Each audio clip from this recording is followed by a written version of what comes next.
Yena monda goni erokamano Nyakaramogi kuom yiero Ramogi TV mar kelo ni weche manyien kinde ka kinde ka koro gi e thuoloni waikore gi weche manyien mag migago to mokwongo wawinj mago ma wamiyo pek.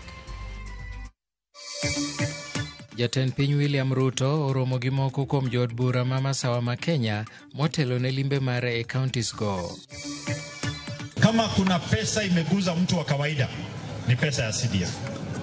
Ndio pesa ambayo inatengeneza madarasa.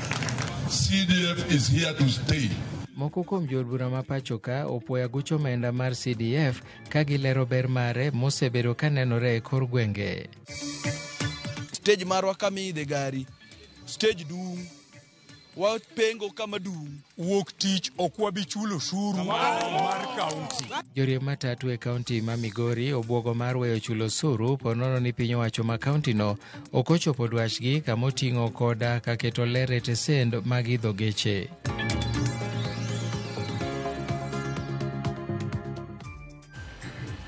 Nyakaramogi gi thuolo mar orote machok e laini marwa mar ote machok ma en 3-600 machiegni nyinga Milton Ochieng'.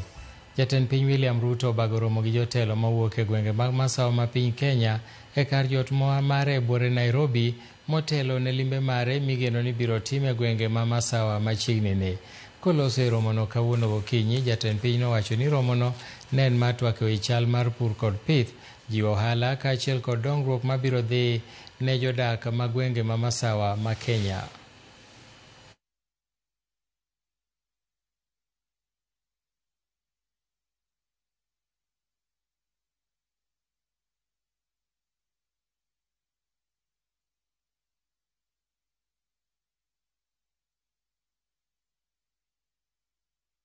Jood bura ma pacho ka opuoya gucho omenda mar NGCDF ka gimedo ni ber mare osebedo ka nenore e kor gwenge ma pacho ka giloso e kinde pok mar omenda mar milion 72 ne jopuonjre maonge kod nyalo e kar chung' od bura ma Eldama Ravine.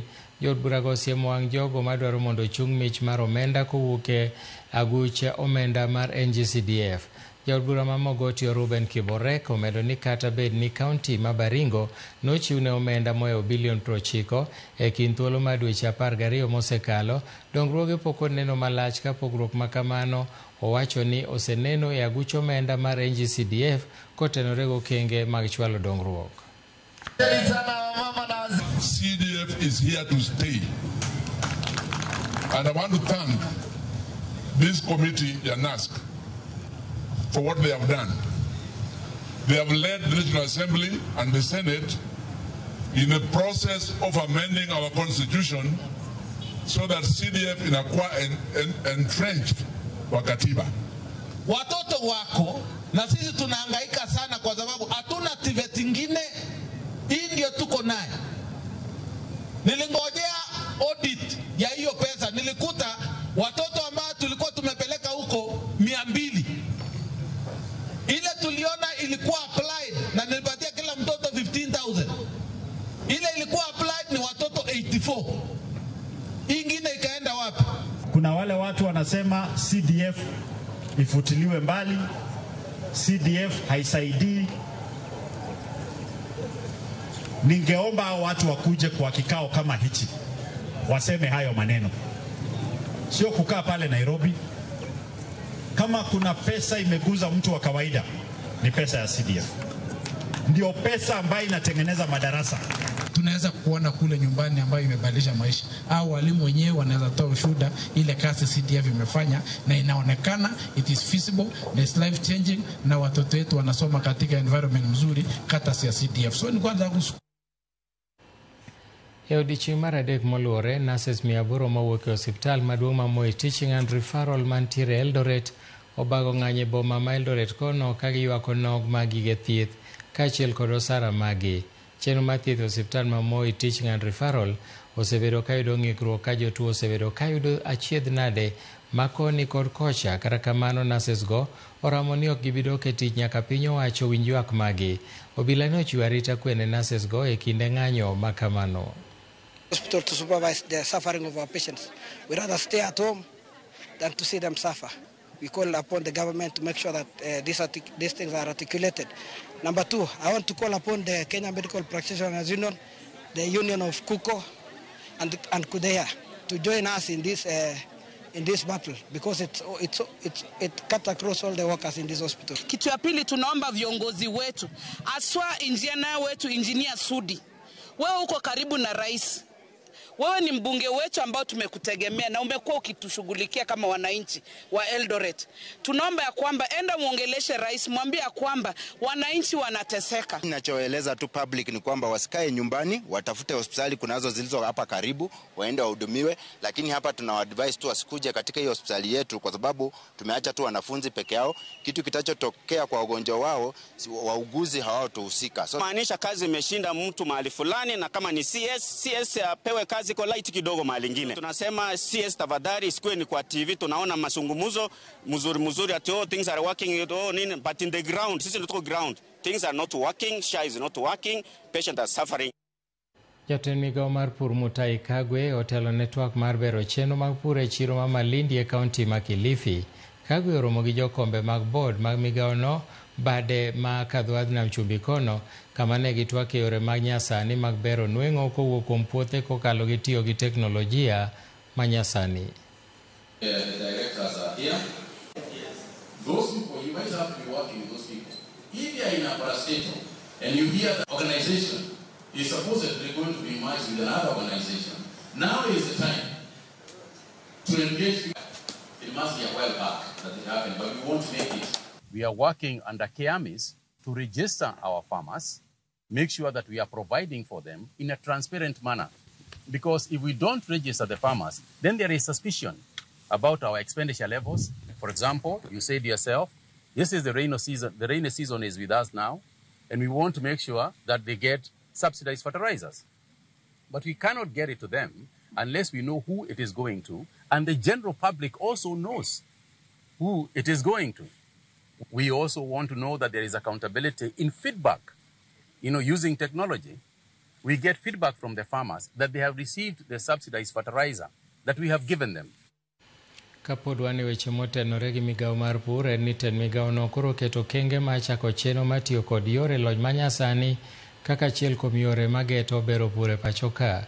Koloso e kinde nyasi manokelo kaachiel apisas kod jokanyo e sekta mar pur, jatend migao mar pur Mutahi Kagwe owacho ni chenro makamano biro konyo jopur e kedo kod midhiero mopogore opogore. Kagwe bende nomedo jiwo rowere mondo mi odhi nyime kod chenro mag pur kod chuogo yore manyalo konyogi bero sekta no. Is supposedly going to be merged with another organization. Now is the time to engage. It must be a while back that it happened, but we won't make it a regular.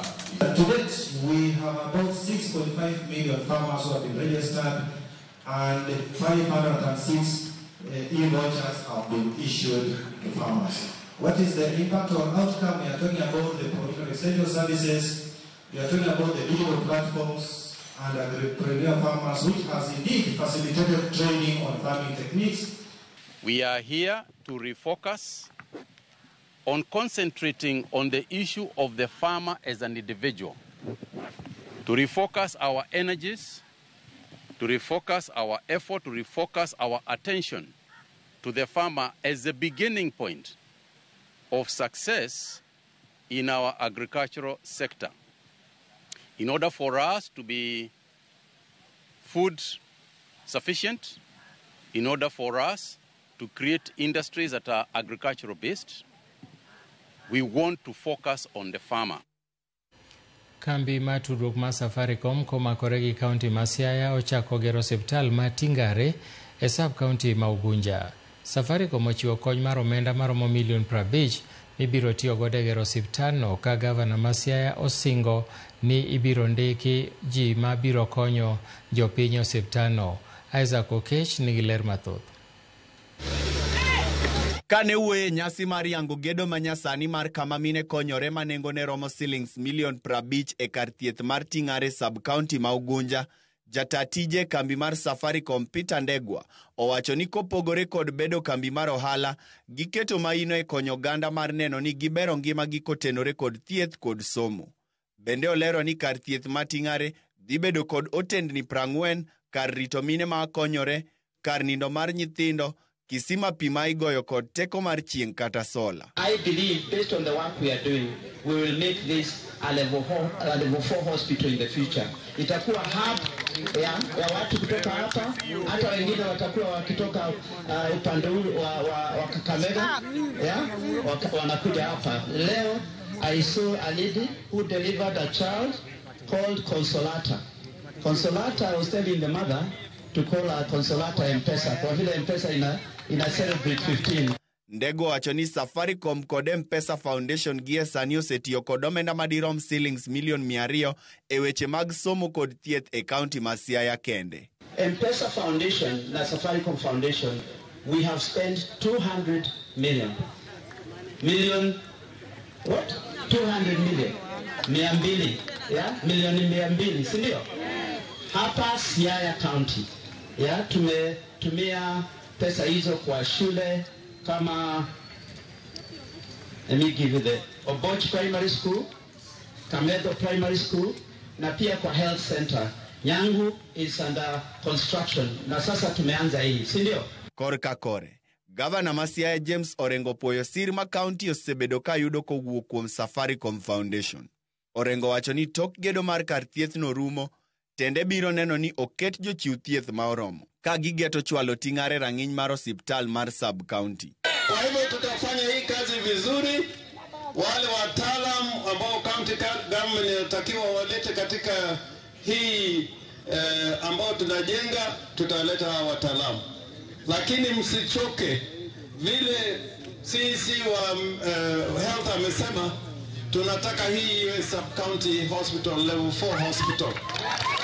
Jatend migao mar thieth e kaunti ma Siaya Martin Konyango omedo ni kar thieth no ochwal e rang'iny mar level 4 kendo biro konyo jodak ma osebedo ka wuotho kilomita 25 e manyo thieth e osiptal ma Ambira.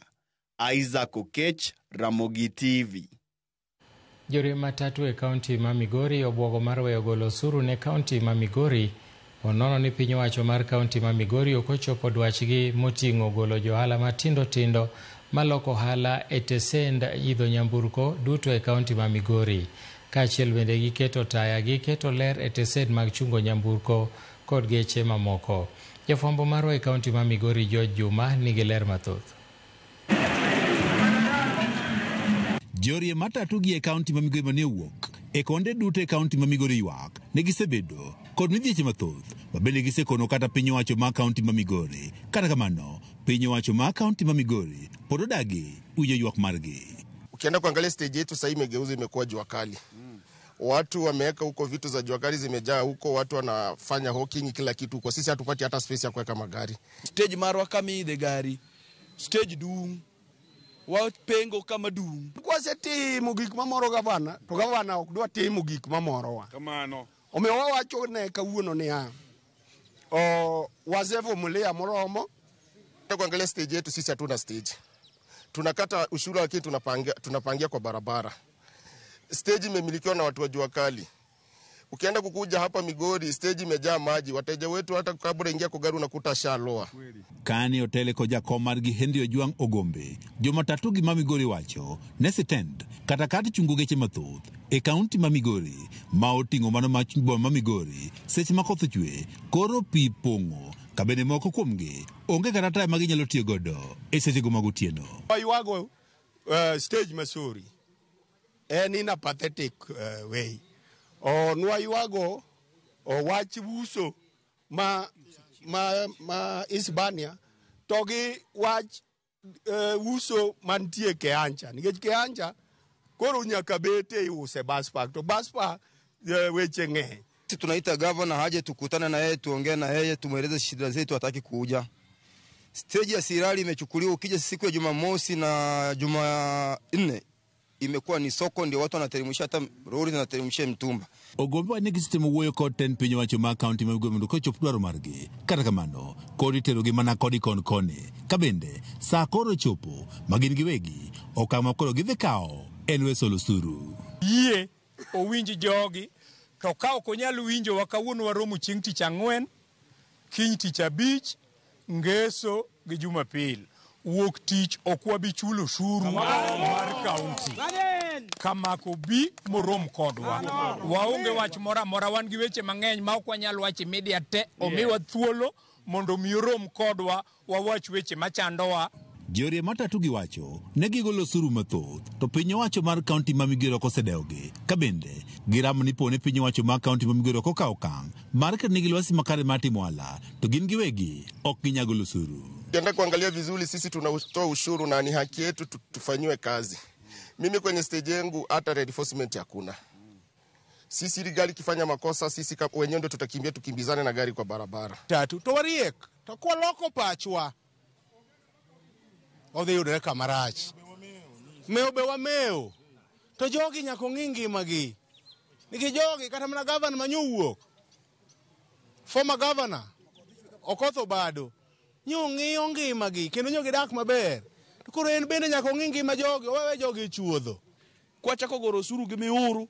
Kigik masare yudo tol kanyi giko to yudo chuma kanyi golo osuru. Kibiri gik masara imiyo osuru. Ibiri gik Migori town igolo osuru. En osuru motokok. George Juma, Ramogi TV, Migori. Chenro mag ohala mag nyamburko mating'o jowuoth e kaunti ma Kericho ne ochungi kuom thuolo mar seche 6 kaluwore gi ng'anyo mar joriemb nyamburko wirani ne oloknegi kuonde chungo nyamburko. Joriemb nyamburkogo nosingo ni ok gibi dok e tich nyaka gavana ma Kericho Eric Mutai winj ywakgi. Ywakgi machielo en ni weg nyamburko mag ji giwegi osebedo ka ting'o jowuoth to bende ok giluw chike mag apaya kaluwore ni gisebedo ka giting'o jowuoth e dier boma aoyaye.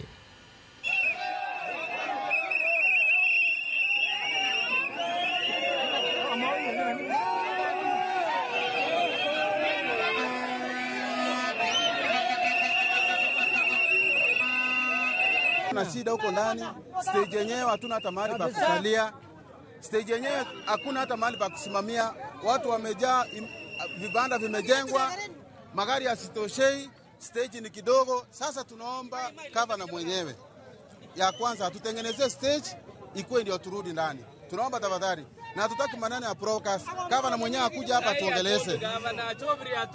Choviri atoke atuongeleze, atuambie tutengeneze stage ndio turudi ndani. Stage kama ni ya magari wacha stage ikae moja, kama imekuwa kidogo upanue stage ikae kubwa.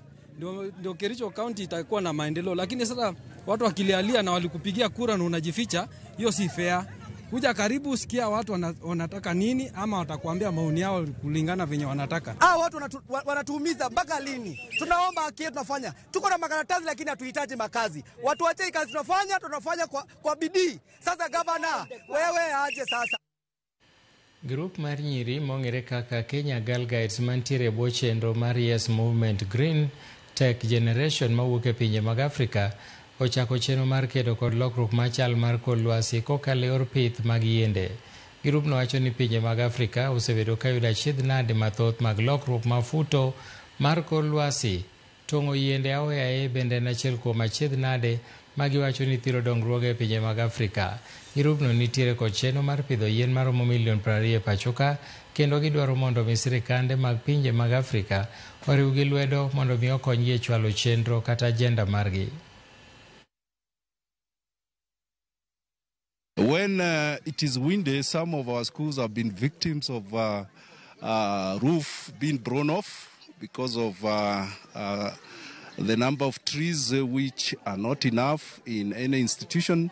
And we have come out strongly for the last 3 years to encourage schools to improve on tree cover in their environment. There's a program, probably we are intending to put some pump in our river here, or rather our brook, and of course, such in essence can even extend to the community in terms of supplying water to them. So we are still doing some follow-up so that we are able to supply the same water to the community. We have to be the ambassador of a climate.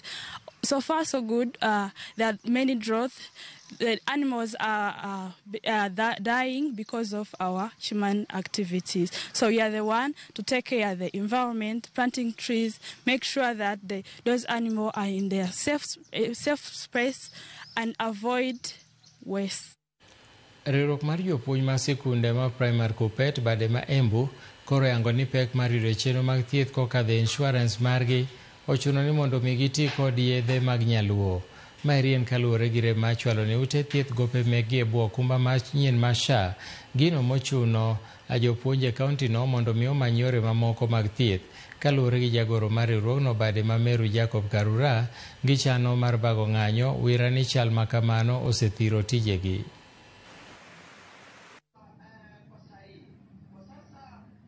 Walimu ambao wanafunza sehemu za Eshiara, Chiakago, Makema, Karapa, hakuna hospitali hapo ambayo inaweza kuwatibu. Kwa hayo sasa, walimu wameingia kwa kichaka kutafuta mandawa kutoka kwa miti shamba, wengine wanakimbizana na wanyama ili watafute miti ya kutafuna, sababu hakuna mandawa hata kidogo. Ningeomba serikali tafadhali isuluhishe hili jambo ili walimu wetu warudi kufunza kwa mashule yetu. Tenkad tiegruok mar Bandari Maritime Academy Mombasa koni ng'anyo manche ne jopuonjre gi otimo ne en mano mane okoluwore kod chike kendo ne ok giwinjo milome mar chenro mano keti. Kane giloso gi jofwamb weche gikoni achiel kuom midhiero ma jopuonjre ywago en yudo thuolo ma dhi tiegore ei meli e chuny nam kaka chik dwaro, gino ma gikoni ok osebedo negi mayot kaluwore gi chike mopogore ma weg meli keto. Kara kamano gikwedo wach ni jopuonjrego makoni oboke ma gichiwo gin mana mago ma iyango gi pacho ka ma ok pinje maoko. Jopuonjrego mano ochako bago ng'anyo margi chieng' wuok tich oramo ni ok ginidogi e klas nyaka chieng' girom gi jatend migawo mar chenro mag nam Hassan Joho ma mondo mi ochiw ler e wi wach makamano. Nafikiria sisi hatukuzungumzia watoto wetu. Kwa hivyo naona hii hata mimi nimekubali kwa nikamwambia mimi nimekubali kweli, mkiwa na hii matatizo kweli tungekuwa tumewaambia vile tunafanya. Sasa kama wazazi wao hapo tumewakosea, lakini sasa tunaona tunaanza kuelewana. What we are doing now, an interministerial committee has been set from our side. We are developing an implementation plan on how we are going to get the 1,000 ready. In addition to that, we are discussing with 3 German companies who are interested to take cadets from Kenya. And so this is an ongoing process. We have interests in India, we have interests in Oman. We want to confirm that our certificate meets international standards, and therefore we want the public to know. And we don't want to discourage Kenyans, especially the young ones, from going to those institutions. We don't even understand why individuals decide to go and spread some misleading information that is likely to tarnish the name of the country and even the institutions. For maybe personal interest, we do not understand. Erokamano kuom medo keto Ramogi TV ne chenro mar Migago en thuolo mar kawo yweyo mokwongo kapok adhi e yweyo. Ote en ni Ramogi TV neno maler, Migago neno maler kendo morowa ka wan Kariobangi Market Stall number 456 Giros Oyamo Nyanyakach. Julia Dhiambo Gira Kidi an jo dundo mtukubwa size ndogo.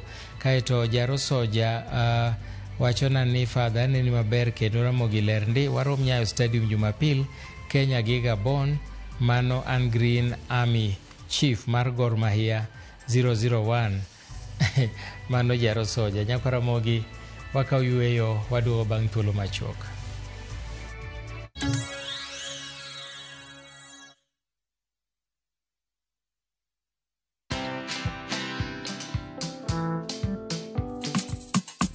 Today we're being flagged off and starting our 5-month journey. Around Africa. Yay! Hi. The dream they have to educate 50 for life inawezekana. We're doing this to support education of needy students through the Logos Endowment Fund. We invite you to follow us on all our socials around Africa on motorcycle. Watch this story and more. Download the Citizen Digital app or visit www.citizendigital.com and find the Citizen Originals portal. Kenya's #1 app, Citizen Digital. A happy mouth is a happy mind. This World Oral Health Day, Sensodyne is giving you 50% off on select products. Grab your pack from any Carrefour, Naivas, Chandarana or Quickmart stores only from 20th March to 23rd March.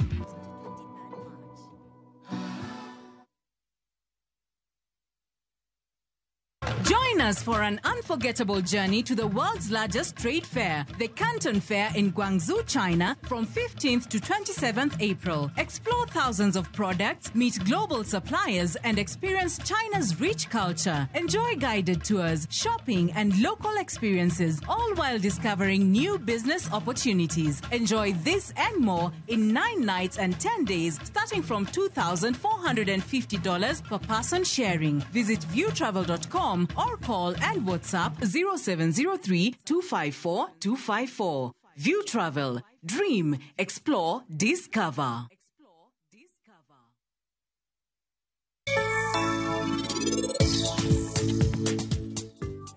Hey, nyatima nyako. Na yake ndisi mbena yake ber. Dako maduong motegno. Mano se nyuom mowe dichuo. Tan kaka wayu. Adwa ni duog dala. 4,000 money. Jabi kono kamera moketa ni pesa simiawa, eh? Tani familia ni ngiri chote. You want like mother, like daughter. Ngeni you are a piece of art. Huko ndani nimepata kuko safi bwana, hata nashangaa kwani kuna kaaje? Avandre. Lazima atu kuna tuko. Indulge in the moment. Every spoonful of Delamere real fruit yogurt.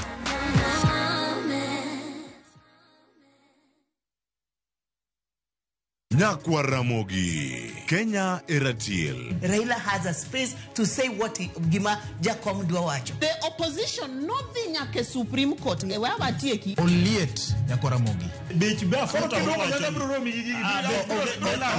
Jumapil ka Jumapil. Ana chungo mama Ratil kadel war piny. Ka adwani wa discuss kaka Kenya dhi. Winj twak mago Ratil piny. One was got in opposition. One was got in opposition 50 years. Mayo kiparka kele wich bar moro. UDA onge kama pose donje. Adwani penja bati. Koso donje kona mane. Sachiel gi nus otieno. Siasa mar piny Kenya en siasa koso dongruok. Ka ikelo ni kod George Bati. Kik bai.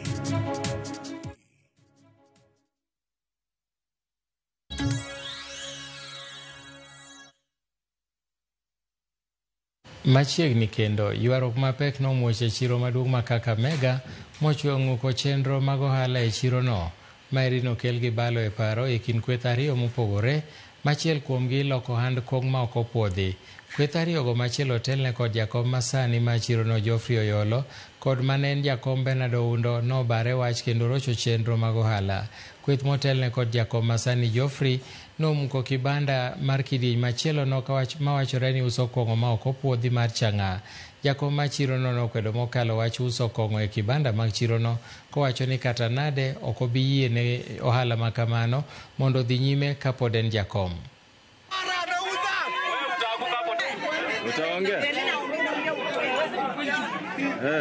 Hii sokoni tuko na milango karibu 12 ambazo zinauza chang'aa. But hawa viongozi wetu wameconcentrate kwa mtu mmoja. Ben is a former chairman. Yeye kioski yake amepeana kwa tenant. Ule tenant anauza chang'aa. Njia mzuri bila alitoa tenant awangebomoa kioski yake. So hivi tina ambayo sisi tunaona sokoni hii sio issue hata na chang'aa. Hii ni personal. So tunaomba tu county government iingilie. Kibanda cha mtu amejenga analipia county miaka na miaka. Leo kwa sababu mtu alipatikana hapa na makosa akiwa na pombe kibanda na bomolewa. Hii sio kanuni yetu kama wafanyabiashara. Hakunako mahali penye nakubalika kwa sababu mleba aliingia kwa kibanda cha mtu wabomoe na kumwaga mali yake chini. Hii ni ashara. Sisi kama wakaaji wa Kakamega kwa miaka 17 hii kibanda imekuwa hapa. Ikifanya jua kali ikilipa ushuru. Nimekataa kinyi. Wewe uniwezi. Nimesema pombe ya chang'aa iuzwe kwa soko. Pombe ya chang'aa kwa soko hakuna. Chang'aa kwa soko no. Hili soko liko liko na amani. Soko letu liko na amani. Hatuwezi kubaliana na nyinyi muuze chang'aa hapa. Ya kupika watu, ya kupika wamama, bangi, miadarati, na kupika wamama. Wametuchokesha. Jotich e sekta mopogore opogore obago ng'anyo e chuny boma ma Mbale e kaunti ma Vihiga kaka yo mar sundo ten kaunti no mondo mi owinj kendo chop dwachgi. Kaluwore gi jotijego, kaunti ma Vihiga kod bod mochung' ne ndiko ji e tich ok osebedo ka winjo ywakgi kata nade. Gimedo ni ok osebed ka ichwalo negi rang'iny mamalo mar tich kaka owinjore, kendo lwasi mar tich ok osebedo makare kuom thuolo malach. Gavana ma Vihiga Wilbur Otichilo kata kamano singo mar keto okenge mar tieko midhiero magikadhe. Kwa sababu tumenyanyaswa sana, watu tujapewa promotion almost 15 years, wengine wanatolewa kwa payroll na ni wamama, wengine ni single mothers, hawawezi hata lea watoto wao. Tunasema hiyo habit lazima ikome kuanzia leo. Kuna watu hapa kwa administration ya county tunawajua na tunajua kile ambacho wanafanya ili kunyanyasa wale wafanyikazi ambao walitoka national government na wale walitoka local authority ili kujinufaisha wenyewe. Tuko na ukweli na habari ya kwamba wametoa watu ambao wako waliwapata kazini, wametoa kwa payroll ili wa create space ya kuweka watu wao ambao wanaletwa wakiwekwa kwa job groups za juu. Naona mengi ya malalamishi yenu inahusu County Public Service Board. Mimi naona hapa County Public Service Board ndio iko na jukumu kubwa kwa matatizo yenu. Kwa vile kwanza maneno ya discipline ama disciplinary actions in the county government zote 47 simepatiwa mamlaka ya County Service Board. Jogweng' ma Kangire location ma Lego Kamsere kar chung'od bura ma Karachuonyo e kaunti ma Homa Bay ywak ni gin koda luoro ni koth madhi nyime gi chwe kidek darogi e mieregi nikech deko mar piny owacho loso wang' aora ma ondhedhe ma darogi e miere higa ka higa. Jopinygo ywak ni giol kod dar e miere higa ka higa, gino ma koro miyo gichako cheno kendgi mar yawo wang' oula no. Ali Abich gi ler mathoth. Aora ondhedhe manitie gweng' ma Kangir, Alego Kamsere kachud bura ma Karachuonyo osebedo ka kelo chandruok ne jopiny modak e alworani e kinde ma koth chwe mang'eny e pacho ka, kendo osebedo ka miyo familia mathoth dar e mieregi bang' ka omuomo ka odonjo e miere nikech chal mare. Aorani ma sani opong' gi chuodho mamiyo pi ok nyal bede. Jopiny ywak ni osebedo ka darogi e miere higa ka higa, kendo gin kod luoro maduong' ni e kinde ni ma sani koro koth chwe koro gwenge ma pacho ka ginyalo dar e mieregi sa asaya. Gino ma koro miyo gichako chenro mar chodho aorano ka bende gigoyo oula ma pi nyalo luwo mondo geng'ne gi masira mar oula no. Jogi Kangir gi nowuok oko. Sirkal nolando ni pi biro, jomodak e aora dar, to ok wanya dar kuma gidhi dar e onge. Wan pi daro jowagi, sirkal ok de wang'wa. Pi daro jowagi, ing'iyo gi ang'iya. Koro gichako kengi mondo pi kik dargi. Sirkal mamalo ma piny yie ukonywa ubi ugernwa dam malo kacha cha. Maka pini wuok dex moko malo kocha cha kowuok odonjnwa e ninino, odonjnwa e dam no.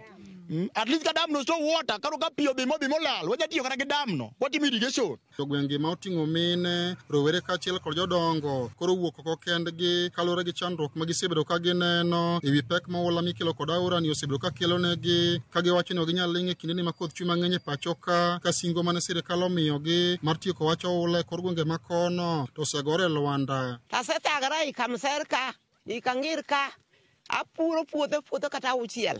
Pidhigo te. Midhiero ni osechando wa jodalawa. Omiyo ne wawuok oko kaka jo Kangir community. Ne wadwaro ni mondo watiek midhiero ni to ok wanyal tieke kendwa ka sirkal oko ka map mokonyowa. Omiyo wakwa sirkal mamalo nyaka mapiny. Auru oko ukonywa, waleo nikech pigni ka koth biro medo chwe. Jodalawa jothurwa gi darga. Kendo ne wakwayo sirkal, weuru keta aora ndhedhe ni kaka kar kwayo kura. Ma higa ka higa ka kura biro to ni wabiro kunyonu to ok ukuny. Wach mar oula ma higa ka higa ni bende jopiny wacho ni otamogi e chiemo nikech puothe ma gisebedo ka gipuro, oula osebedo ka yoro kod cham e igi, kane gikwayo sirkand kaunti ma Homa Bay kod sirkal mamalo mondo manye yore go eko minyalo konygi go. Kiny ka Lakini neno kadhako mutikan kama oting'o matres e wiye kogembo piny ka. Watu watimore nade? Wadar nam ok wapur. Wadar Kimira ok wapur. E dhoudi ka bende onge kama wanyalo puro. Kimira onge chiemo atol, pi pong' ma onge chiemo. Nam onge chiemo atol. Osiptal maduong' ma Kangir bende pi odare ji te. Wabudhi monane ka kuchaka chalo community modak diere ka ji dar every time ka koth ochwe. Koro ma wabiro ka unwago chagolo wang'orani ka wachake Kimira daraja maduong'. Kendo watere nyaka nam. Wakwayo sirikal moyie manyalo konyowa kata mana individuals manyalo yie manyalo watimo kae okonywa nikech gini miwa sida moko wanyadak koro ka sama pigno pong' ka thuonde ni kama richo richo pi ni kama richo richo lumbe ni kama richo richo koro wakwa sirikal ni ka giyie to gidonje gi konyo kapok kodhi kochwe mamiyo kawo initiative ni mondo bi kaka jokangir moyie wadonje tini kendo wegi nyithindwa gi mondewa to gidewa uneno ka wan gintie ka gitiyo tij gi ngufu te. Alia Beach, Ramogi TV, Homa Bay. Jopur e gweng' ma Kingli e sub-county ma Kisumu West ywago lal ma giyudo kowuok kuom bimbe kinde mag pur. Giwacho ni lego mag bunge ketho chambgi e puothe kendo keto yutogi bedo matek. Jafwambo marwa Esther Ojwang' miyowa ler mathoth.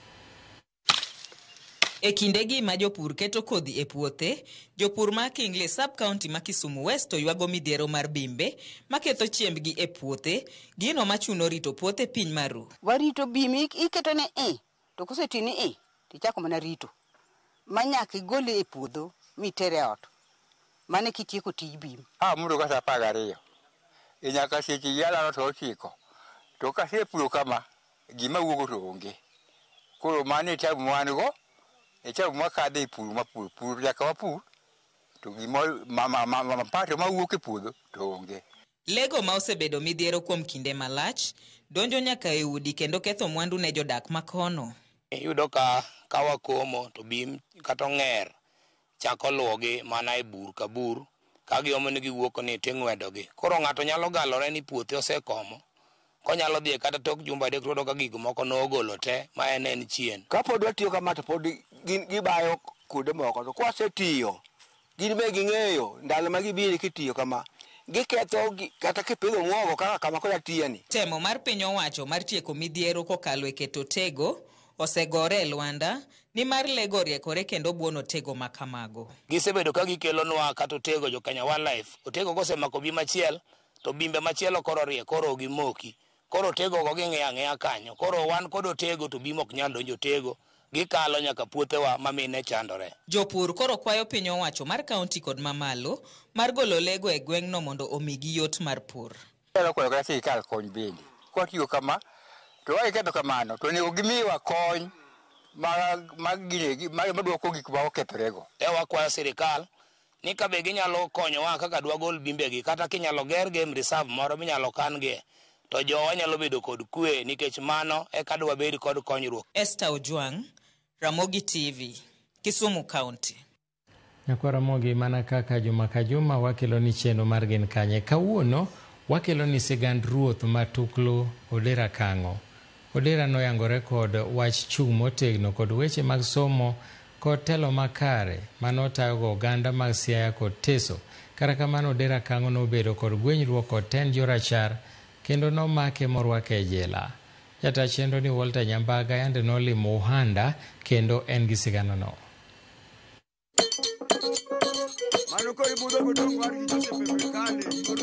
Gwenge manyamni ni Ayale County ma Siaya gweng' okwe kendo gode mag Muhanda emonjonyore ka kite odiedo makare. Ranyisi mar ni nitiere sigand ruoth mane piny oluoro matamre gi nono. Chief Odera Kang'o. Odera Kang'o en kwara mar ariyo. Manyiso ni an wuod Nyamwanga kolo oloko Odera. E higa mar 1985 jal miluongo ni Odera Kang'o ne oyudo dhi nyime kod tije mage kaka pile kendo mako lai mag pur motegno kendo mane miye chiemo motiap kendo kata jogweng' ne nyalo biro Kisumu e dalane. Bang' jarachar ne winjo umbe ne otere piny libamba ma Uganda mana kaka nyakware jowete pimonwa. Sikunde modhiye to kane nitiere kaka ne jo British ni kae. Koro kane otere Uganda to Uganda ne be apani odhi na koduong'. To no adapt gima ne British en. Emine kata kuom ruodhi gi ten nyaka nene kodeyo tai. Mansen is a bit civilized. Kora pani di na Uganda no. Emonene kaka nene joka puonjore kucha tema koro kelo kon. Dona kango nyuol around 1875 kacha. Kane loch Odero Jarachar ne ochako, negichako sikunde e Kakamisen, e gwenge mag Maseno kod Yala, Kanyakla kod Kisii. Moko kuom jok mane odiecho yango ni nyalo konyogi e sundo rowere mondo oher somo ne en Odera Kang'o. Nano nyinge buk ma ji osomo, kwara maduong' iluongo ni Bethel Ogot. Ka sikunde mane aduga some kane ni private, to bigo wacho ni odonate ni ma obed school. Mochake nyingo Odera Kang'o, mobed ni campus. Koa kanyo mo university odugo we Eldoret, kendo Maseno University odugo kawe. Kod jendo Odera Kang'o cha, batena ni jendo Odera Kang'o, to kondike maduong'. To ere kaka ne obedo ruoth? Otho 1918 kaka ng'eyo, kata kasewinjo kuom jodongo osenyisa. Eye kanyo kagolo higni 4, 1914 around that first world war. Makanyo mane bedo make. Then ei bang'e no, probably kane doti kata higni moko 5 e chief hood mare. Kalore kod tije kod tudruok mare kod piny owacho, Odera ne onyiso lony mare e kendo ne lombo jorochere. Nohero health, Odera Kang'o nohero idleness. Ai gombo gir ng'ato. To wachni gimoro kambi timo sama owinjore. Mano miyo kanyo Odera Kang'o ne chwado ji kigombo chiemo. To wachni sa chiemo biro chopo. Kigombe sani mi ng'ane wacho ni ng'ane kado gombo gini. To sa chiemo pok ochopo, ng'ama chielo biro gombo kendo, ai tich biro dok chien. Koro wawa sa chiemo chopo timi, koro kigombo rabolo timi godheru, ma definitely bo chama 2 adek tisena yieng'. Lai mare mar pur, Odera ne okelo kothe mag pamba e kind mamoko. Odera Kang'o kwane pidho mchele aora Dudika, no pidho mchele e aora mawuok Madiri kacha, sana thidhiago. Odera Kang'o ne pidho rabolo, mano Police for Land Agriculture. E sigana lerono ni Odera Kang'o ne ruoth mane oriere tir kendo ok dwaro ledhi koro gweng', e mana kaka Margaret Aluoch manyakware pimonwa. Tingen joma son yo to no okohero ga skul. To giwuotho e ndara ka. Bia kata ugenya lek ima kichwadi. Ichwadi mondo idhi skul ere gimomiyo. Kok idhi skul idonjo ga aora ni puro ga. Ando ruaki aora mang ni pur kabisa. Kendo puro chiemo nong'eny kod chiemo nong'eny grabolo. To ng'eny gi chiemo yoyote duto te. Ne en ng'ama Nyasaye nogwedho. Ng'eny chon ne ipidho diek grombe. Ne ng'eny ahinya. Wakwai ano kasomo. Wero somo ma St. Mary Siala e kama ne kidalo Odera Kang'o mokwongo. Odera Kang'o wuok kanyo biro nyamnya KBC kama KBC ntiere no. Mana achiel kuom donation manalo chiwo ka ng'ama hero somo. Nyakware telona ni Odera ne nyalo wuotho e dala ka dala e kendo lodho oko nyithindo mane ok dhi sikul, mochwal tokgi nyaka e sikul. E kata kamano jonyuol mane ok otero nyithindgi e sikul bende ne mote badgi e lwet ruoth Odera Kang'o. Sigana ni ane jonyuol gi joma dongo monego ng'e ni be nang'o gin magiriek molo nyithindo ka. An nyithindo ko chwade to kine chwade ga chwade, ko chwade janyuol to janyuol bedo ranyisi mar ang'ono mar jarit nyithindo gi. Ni kiny kendo kik iwe mokidhi sikul kino chwadwa. Gima mang'eny penjo nang'o mo Odera Kang'o kanyo joko some. Reason being jachwech chieme thago. Eno nyalo golo paro makare to chwade joka mrodhi otim to joka implement mano to en kare kata nyithinde pod tindo. Mane na nyathini olono pod nene tin. Koro kono nyal ng'eyo wuoche mane wuon gi rwako. To min ute nene gin ng'a gini? Eba viti dana. Dhako maduong'. Lieno kech. Dhako matin. Moro nene ni kano Wambugu. Nen gi mon 10 gi wiye. Achiel kuom gi en Awiti Eba men dana. Mano nyau maraka. Nyaka Barido lando kaka mogere slota makanyo no. Mane chi Odera Kang'o maduong' kaka ng'eye. Kaka mogi ne lure to ditama. To nitie kech nyar ng'ong'a. Mamane monyuolo Nyamwanga, to mane monyuolo Odima Wadu, mamane wuon odgi dayo mulo sodo kanyo no. Mano kech nyar ng'ong'a kuma Raila bende ni dan gi oaye kata min gi oaye ko ginga dhi kendo kacha. E kanyo nogo no nitie Wambogo. Hera mare kod wasunge ne chalo pata gi dhot. Aora chegi tete ne mare. Michele. Chiemo ne ng'eny. Ne no Odera Kang'o. Wasungu no hero Odera Kang'o nikech Odera Kang'o ne queen to riek. Ibedo ng'ama queen to gi rieko makonyo nyithindo. Kaka ruoth Odera ne ogero nyaka jela mare mane odunye jomoketho boka. Udaka uno hero gimilioni chike, ng'ama ketho gimoko dwar. Mine yako chako nyaka jela. Majela no nitie. Nochako jela? Yes. Jela mane? Jela nitie, kidhi ka sama chifa nam nitie sani, opposite mare. Nitie odunyo no dera kango sel. Kanyo bede renovated. Kane odo no gere gi pillars machon katigolo. Guche no nyalo handle ye maber, kata nyaka sani, to gino gimanene kwa nene kum ruodha, mena nam. Anam en chief makato, chako ga assistant chief. To kwara nam no, either ker kokunda, kunda no. Mago ne gina chiel kuom askache mag dera kango. To gine gina askache mag dhi mako ji. Ne gina akache mag ng'ono mag konye gi paro. To gin ruodhi mage mane Odera Kango tiyo godo? Ruoth ma Odera Kango tiyo godo en ruoth miluongo ni Ng'ong'a Kodima. Ruoth ma Odera Kango tiyo godo en Mumia Kashiundu. Masama ne gidhi nyaka Uganda, to Mumia to rie tiende ka luongo ni Kabaka. To Odera wacho ni dhano wadu kalungra ni. Tipenje ni nang'o, dongina dhano wadu ina ruoth ka an. Ng'ong'a Kodima kamae, Ng'ong'a Kodima kanyo no kawo nyaka nyare. Manyare niluongo ni Okech. Ten Jarachar ne dwaro ni mondo Odera Kango ne otere gwenge mag Teso e kaunti ma Busia, kendo kanye mane Odera Kango ne ochako tiyoe malong'o kaka ruoth mosomo rieko mag rieyo piny. E tije maberno emane wazungu gole godo ka mondo dhi ge Tesoland. Mondo dhi otime that transformation bende Tesoland kocha. Koro e Tesoland kanyo emi wacho ni Odera Kango no kwale dhok. E kindego, midhiero maduong' mane okwako Teso ne en kaka kuo mag jamni. Kaluwore ni jarateng' en ng'at mohero jotelo, Odera Kango ne isewo kod jamni. Nyakware, pimona ni ruoth ne osew kod jamni. Kata kamano, kapok ne otundo pacho, ne omonje kod Ten Jarachar, ka itude kod kuo mag jamni, kendo kanye ma midhiero ne ochakorego. Kinde gojo ma ruodhi ni imiyo dhok, kaka iluongo ni kaka gift, isewogi. To kata ka nisewogi kamano, mzungu kapaka ne ong'eye ka gima obed ni time kamano. Koro ne kosewe dhok, koro chalo ka gima dhok moko nitie mane okaw yo Tesoland kaka osew jino. Joma ko bende iluongo ni pecho. Koro ei mano no pedho jal moro ma bende nyithinde moko ne dongo e sirikal ma Uganda. Koro kanene joko biro, kata kodhi ofulo, to mzungu bende openjo. To dung'e nade ni magi dhou? To ka nodhi e kweth, to kang'eyo ni nene gitiyo gi rieko mane. To ne ka dhok owuok to biro thenge. Sama dhok biro thenge to wacho ni magi e dhogwa.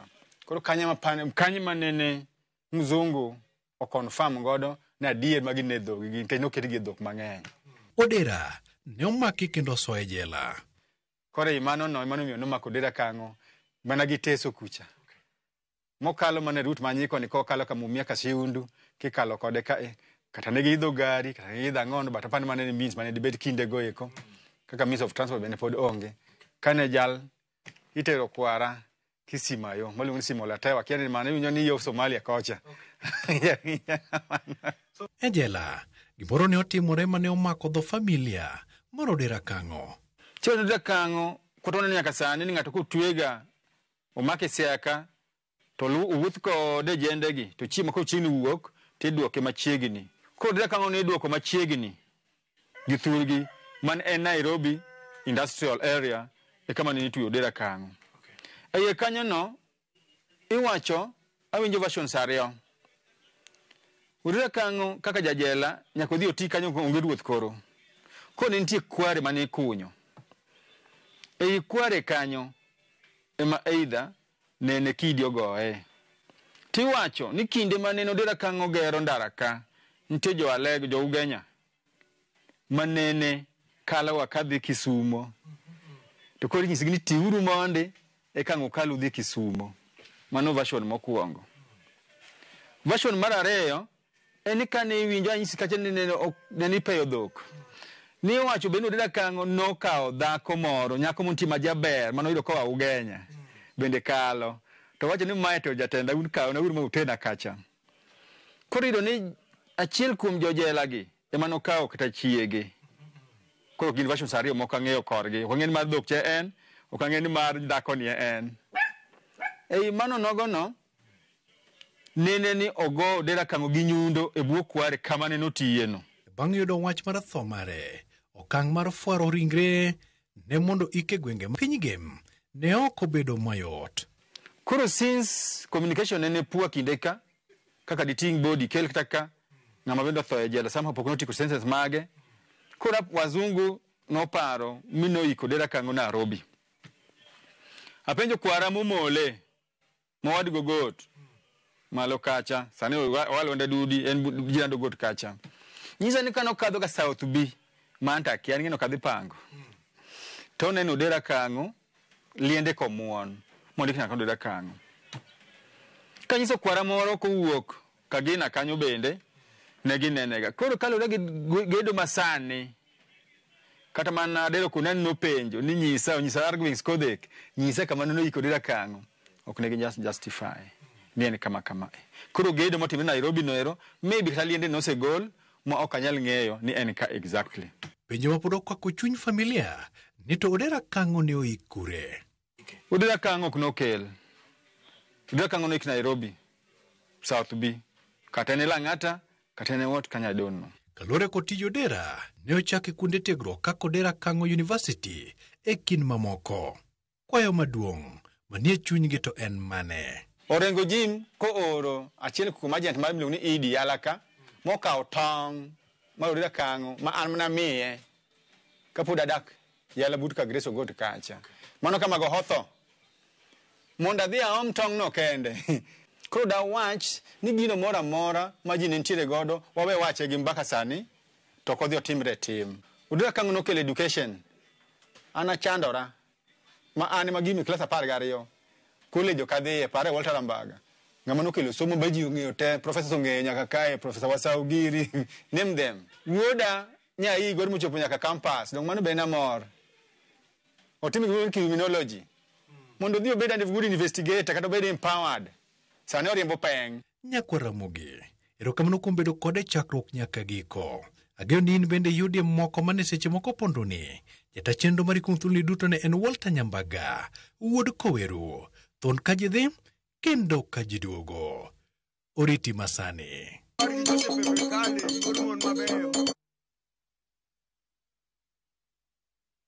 Dhi kendo ka ji duogo bang' thuolo machuok waduogo gi mamoko wadhi e yueyo.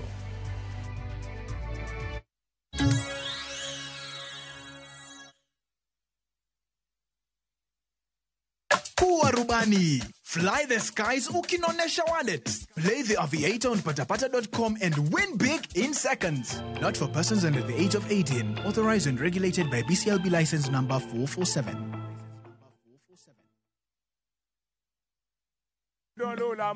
Bed kodwa e wuodhni ka wanono kit timbe mag anyuolawa.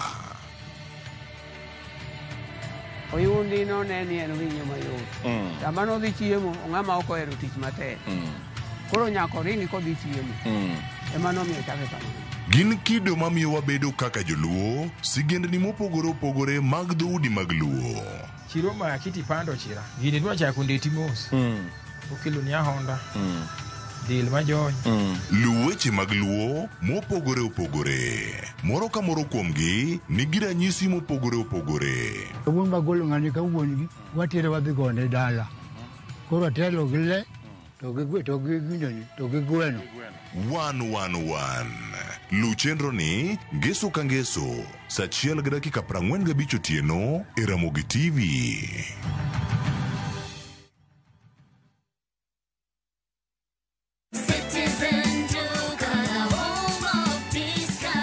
Msimu huu wa Ramadhan, save pakubwa na Citizen Duka, the home of discounts. Pata tende 500 grams kwa shilingi 289 kutoka 375, 2 kgs basmati rice kwa 589 badala 746, 2 kg ya unga wa ngano kwa 149 kutoka 171 na 500 ml maziwa kwa shilingi 45 badala ya 49. Kununua bidhaa hizi, dial *487*5#, chagua bidhaa unayoitaka, lipa na uchukue bidhaa hizi kwenye Quickmart Supermarket karibu nawe na uenjoy kusave.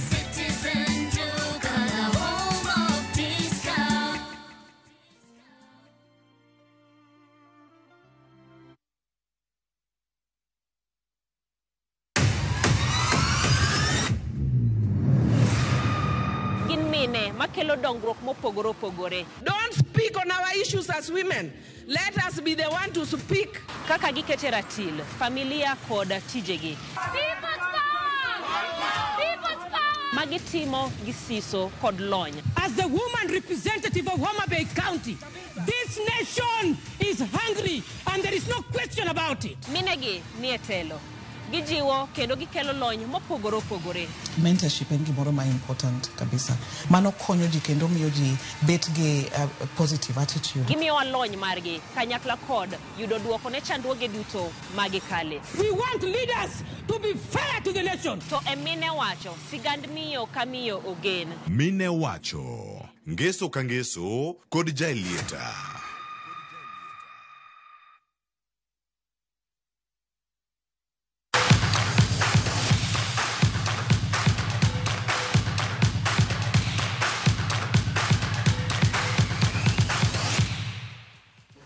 Tok wadhi weche mag tuke ni tim mar Kenya Harambee Stars nowuok amodhi gonde 3-3 gi tim mar Gambia e tugo mar adhula mar manyo tiko madhi e World Cup manobagi Alassane Ouattara e Bimpe Olympic Stadium e piny Ivory Coast.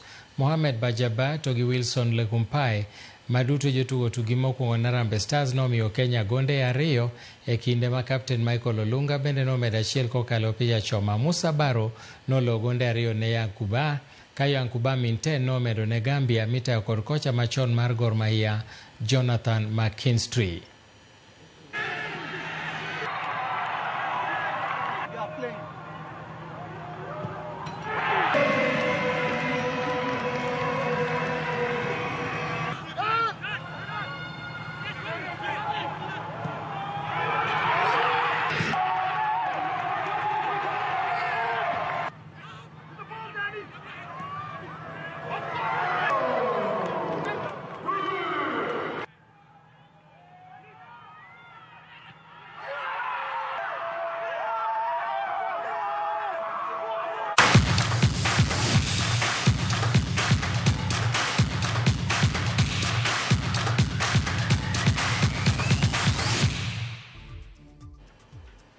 Erokamano nyako Ramogi kuom thuolo duto mimiyo Ramogi TV kane wakelo ni weche manyien mag migago. Wachak watim kama saa 10 weche manyien mag kagi kacha.